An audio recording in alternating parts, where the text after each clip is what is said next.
here is the Treasurer explaining if you are on JobKeeper or your business is on JobKeeper, has anything changed? Now, let's play a yes-no game before we get into anything else. Every person who has successfully applied and been approved for JobKeeper who is a worker, all of them are going to get their money, right? Absolutely, $1,500 a fortnight. Okay. Every business up to the 800,000 who have applied and been approved, they will all get the money to cover their workers' wages. Yes, that's right. Okay. It's going to cost us $60 billion less to do everything that was promised, right? That's right. 3.5 million Australian workers are to be covered by the program. Where is the scandal? Because I thought to have a political scandal, you've got to have a loser. But every worker, every business and the taxpayer does not have to borrow extra money. Look, you know, if this is what losing looks like, bring it on.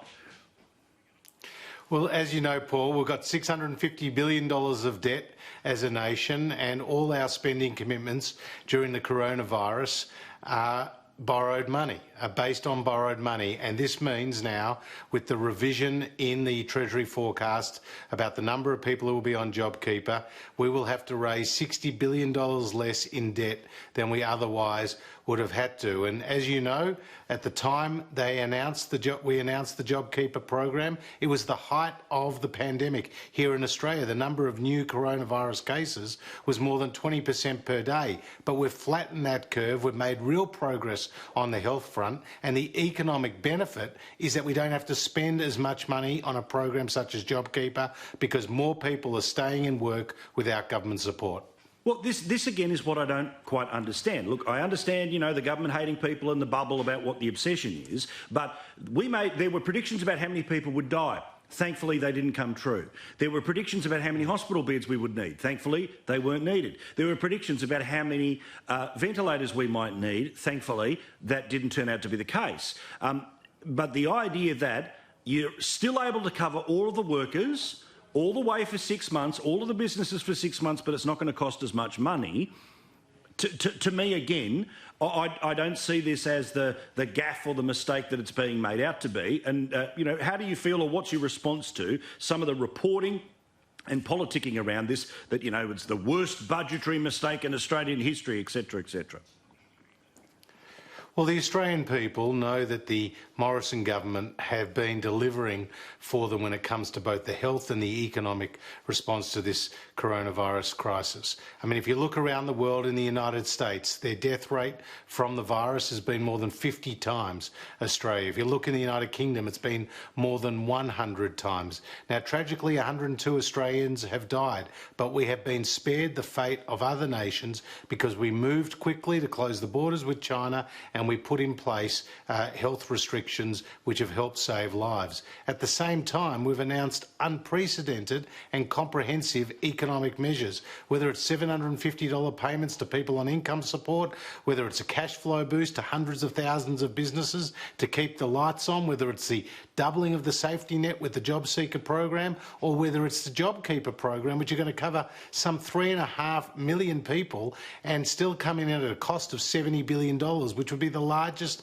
such program of its kind Australia has ever seen. But you forgot one thing, Paul. You forgot that there's a desperate Labor opposition craving some relevance in this debate, and it's their default position to always want to spend more, to always want to borrow more, and of course to tax more. So they don't see this as $60 billion less on the nation's credit card. They see this as an opportunity to rack up some more debt. So typically of Labor, they've got a tin ear when it comes to what the people want.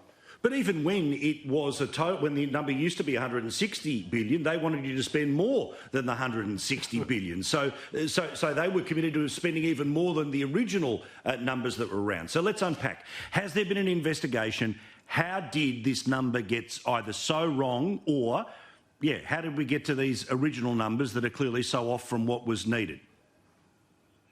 Well, two things have happened, Paul. Firstly, as I said, in the height of the pandemic, the Treasury forecast the number of people to be on JobKeeper at 6.5 million. At that time, they thought we were going to have a lockdown like we've seen in Europe, an 8-week lockdown with really tough health restrictions, which never eventuated here in Australia because we flattened the curve. So therefore, less people needed to be on the program. That's one thing that's happened. The other thing that's happened is the tax office put out a form for businesses to enrol in JobKeeper. Nearly 1 million Australian businesses have formally enrolled, but around 1,000 of those businesses incorrectly filled in the form and a box which said, name the number of employees that you think will be entitled to JobKeeper within your business. Businesses, instead of putting, let's say, 2 for Murray Enterprises, they ended up putting 3,000, thinking they were going to get $3,000 from the JobKeeper payment. Now, the ATO collected that data, even though it was incorrectly submitted, and then came up with the number of 6.5 million, passed it on to government, and we repeated it. So in terms of the consequences of that mistake, of course it was regrettable, but it didn't lead to any hit for the taxpayer.